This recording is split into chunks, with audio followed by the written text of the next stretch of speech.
বেশিরভাগ তোমার কারণ কাপ দেখে দল দল সাপোর্ট করে। এই কারণে আমরা কাপ দেখে এর প্রশ্নের উত্তরটা আমি কি বলবো? এর প্রশ্ন ওটা হচ্ছে, আমরা যদি কাপ দিকে সাপোর্ট করতাম তাহলে ব্রাজিল ফ্যানদের মতো বলতাম না যে আমরা 5 বার বিশ্বকাপ চ্যাম্পিয়ন হয়েছি। আপনারা দেখতে পাচ্ছেন আমার পাশে কিন্তু একজন হচ্ছে আর্জেন্টিনার ফ্যান, আরেকজন হচ্ছে ব্রাজিলের ফ্যান। ঠিক আছে, আজকে চলছে হচ্ছে ব্রাজিল ভার্সাস নরওয়ের খেলা চলছে। এখন দেখতে পাচ্ছেন যে আপনারা আমাদের পাশে কিন্তু দুজন ভাই রয়েছে। আজকে নরওয়ে ভার্সাস ব্রাজিলের ম্যাচ চলতেছে। ঠিক আছে, জি ঠিক আছে। আপনারা কতটুকু আশাবাদী যে ব্রাজিল কতটুকু মানে জিততে পারবে? আমাদের আশাবাদী ব্রাজিল জিতুক, সামনে আছে ইনশাআল্লাহ সেমিফাইনালে ব্রাজিলের সাথে দেখা হবে। তাহলে মানে আপনারা চান যে ব্রাজিল হারুক নাকি জিতুক? আমার মনে হয় আজকে জিতুক ব্রাজিল। ব্রাজিল জিতলে মানে আপনাদের ফায়দাটা? আমাদের ফাইটাটা সেমিফাইনাল, তাদেরকে আমরা হারাবো। ব্রাজিল আপনাদের সেমিফাইনাল করবে? হ্যাঁ পড়বে।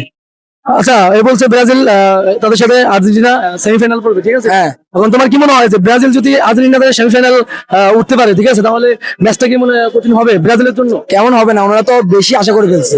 ওনারা রাউন্ড অফ 16 খেলুক, খেলার পরে না ওনারা ইয়ে যাবে, তার আগে 16 খেলুক। 16তে যদি হাইরা যায় আর সেমিফাইনাল যাওয়ার কোনো সুযোগ আছে? যত নরমাল টিম হোক, এটা তো যারা বিশ্ব এরকম কিছু কথা শোনা গেছে যে আপনাদের আর্জেন্টিনা যেরকম টিমের সাথে খেলা হয়েছে, যে টিমের নাম কেউ জানেও না অনেকম। ঠিক আছে, এখন সত্যি নাকি? এখন সত্যি বলতে যেটা এখন যারা বিশ্বকাপ খেলতে আসছে তারা কিন্তু বাছাই পর্ব শেষ করে তারা বিশ্বকাপ খেলতে আসছে। তারা যদি নরমালি দল হতো তাহলে কখনো তারা বিশ্বকাপ খেলতে আসতে পারতো না। যেমন মনে করেন কেপ বার্ডের নাম কখনো কেউ শুনে নাই, কিন্তু আর্জেন্টিনার সাথে খেলার পর এখন বাংলাদেশের 99% মানুষই কেপ বার্ডের কথা বলতে পারবে বর্তমান। হ্যাঁ, এই যে ভালো একটা কথা উঠেছেন, যেটা হচ্ছে কেপ বার্ডে যে টিমটা ছিল, এটা 2026 ওয়ার্ল্ড কাপের ফার্স্ট টিম হিসেবে আর কি মানে পরিচিত হয়েছে, ফার্স্ট আর কি চান্স পেয়েছে। ঠিক আছে, এই দলের সাথে আপনার 2টা গোল খাইছে যেটা আর্জেন্টিনা। হ্যাঁ, এটাকে আপনারা কোন চোখে দেখেন? এখন ভাই কেপ বার্ডে যে গোলটা ছিল সে অনেক ভালো খেলছে, আসলে তারা অনেক ভালো খেলছে। একটা বিশ্বকাপ চ্যাম্পিয়নের দলের সাথে এইভাবে খেলতে পারছে, এটা অনেক কিছু।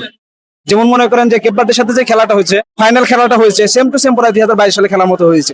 আবার ভাই এরকমও কিছু কথা শোনা গেছে যে আপনাদের আর্জেন্টিনার যে ফ্যান ফলোয়ার রয়েছেন আপনারা, আপনাদের 2018 সালে তো আর্জেন্টিনা হারছে, কাপটা নিতে পারেই নাই। ঠিক আছে, যেটা আপনার ক্রোয়েশিয়া এবং ফ্রান্সের মধ্যকার এই ফাইনালটা হয়েছিল, যেহেতু ওই জায়গা থেকে আপনারা ফাইনাল থেকে ছিটকে পড়ছেন।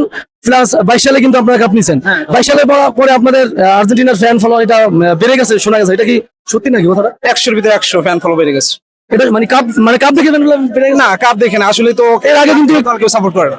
কাপ থেকে সাপোর্ট করে না। না। 22 সালে পরে যেগুলা মানে ফ্যান ফলোয়ার এখন তাদের ব্যক্তিগত বিষয়, কেরা কে কোন দল support তুমি কতটুকু মনে করো আর্জেন্টিনার কি 2022 সালে আগে কি এত ফ্যান ফলোয়ার ছিল?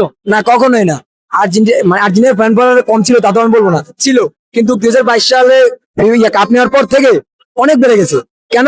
কারণ কাপ নিচে আর্জেন্টিনার ফলোয়ার ইয়ারা বেশিরভাগ তোমার কারণ কাপ দেখে দল দল সাপোর্ট করে। এই কারণে আমরা কাপ দেখে এর প্রশ্নের উত্তরটা আমি কি বলবো? এর প্রশ্ন ওটা হচ্ছে, আমরা যদি কাপ দিকে সাপোর্ট করতাম তাহলে ব্রাজিল ফ্যানদের মতো বলতাম না যে আমরা 5 বার বিশ্বকাপ চ্যাম্পিয়ন হয়েছি। তাদের আমরা যদি 5 বার নিয়ে থাকি, আমরা কি বলবো আমরা 3 বার নিয়েছি? আমরা 5 বার নিয়েছি। 5 বার করে নিয়েছি। তো অবশ্যই আপনি দেখেন এখান থেকে 5 বার তো অন্য কেউ দেয় না। আমরা 5 বার নিয়ে আমরা খেলে নিছি। আপনাদের মতো আমরা হাত দিয়ে গোল করে নিয়েছি। ঠিক আছে, আজকে কথাটা এই পর্যন্ত, এই জায়গায় আমরা শেষ করি। তো আপনার কথা হচ্ছে কি যে ব্রাজিল আজকে জিতুক, তাই না? হ্যাঁ জিতো। জিতলে আপনাদের এইটুকুই আপনাদের সুবিধা যে ব্রাজিল আর্জেন্টিনার মধ্যে করে একটা ম্যাচ হইল। অনেকদিন যাবত খেলা হয় না ব্রাজিল আর্জেন্টিনা, তো ম্যাচ জিতলে অবশ্যই ইনশাআল্লাহ পড়বে, দেখা যাক কি হয়। ঠিক আছে দর্শক, আজকে পর্যন্ত ভিডিওটা, আর এই ভিডিওটা কিন্তু চলছে টিএসসি যেই রাসু ভাস্করের সামনে থেকে ভিডিওটা আপনার তোলা হয়েছে, যেটা আপনারা সম্পূর্ণভাবে শেয়ার করে দিবেন। এবং এই টিএসসি তে আপনারা কারা কারা খেলা দেখতে আসেন এবং কারা কারা আসতে চান সেটা আপনারা কমেন্ট বক্সে জানিয়ে দিতে পারেন। ভিডিও এই পর্যন্তই, খোদা হাফেজ। ঠিক আছে।